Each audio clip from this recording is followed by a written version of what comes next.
આપણા ગુજરાતીઓને ત્યાં એક સરસ મજાની કહેવત છે, ગરડા ગાડા વાળ. આ કહેવતની સાથે એક શબ્દ જોડાયેલો છે કે અનુભવ, કે જેઓ પોતાના અનુભવની સાથે કોઈ પણ સમસ્યાનું સમાધાન મેળવી શકે છે, કોઈ પણના જીવનના વલણને જાણી શકે છે, મનના વલણને જાણી શકે છે, કે તેઓ પોતાના અનુભવના આધારે જે સમસ્યાનું સમાધાન આપે છે એ કામચલાઉ નથી હોતું, પરંતુ કોઈ પણ વ્યક્તિના જીવનની દિશાને યોગ્યતા તરફ વાળે છે, કોઈ પણ વ્યક્તિના જીવન ઘડતરમાં મહત્ત્વનો ભાગ ભજવે છે. મનના વલણ સાથે જોડાયેલો શબ્દ વડીલ, કે જ્યારે એના જીવનમાં શાંતિ શબ્દ ન પ્રવેશે ને ત્યાં સુધી માનવું કે હજુ તેમનું વડીલપણું સફળ નથી થયું. એકવાર ભગવાન બુદ્ધ પોતાના શિષ્ય આનંદને નદીમાં પાણી ભરવા માટે મોકલે છે. આનંદ પાણી ભરવા માટે જાય છે ત્યારે પાણી ખૂબ ડોળું હોય છે, કારણ કે પશુઓ હજુ નદીના પાણીમાંથી નીકળ્યા જ હોય છે. એ પાણી ડોળું જોઈ અને ફરી ભગવાન બુદ્ધ પાસે જતો રહે છે.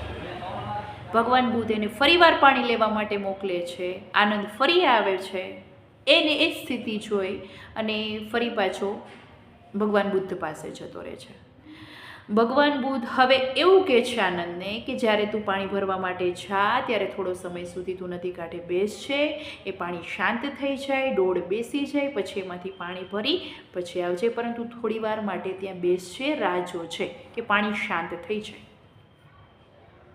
આનંદ એ જ પ્રમાણે કરે છે અને ખરેખર પાણીનો ડોળ નીચે બેસી જાય છે, પાણી શાંત થઈ જાય છે, પાણી ભરી લે છે, પાણી ચોખ્ખું થઈ જાય છે, ભરી અને પછી પાછું આવે છે. ભગવાન બુદ્ધને એક કારણ આવીને પૂછે છે, એવું કેમ થયું ગુરુજી?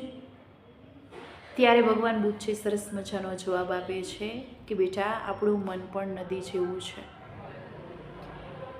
તેમાં રહેલા કુવિચાર રૂપી પશુઓ પાણીને ગંદુ કરી નાખે છે.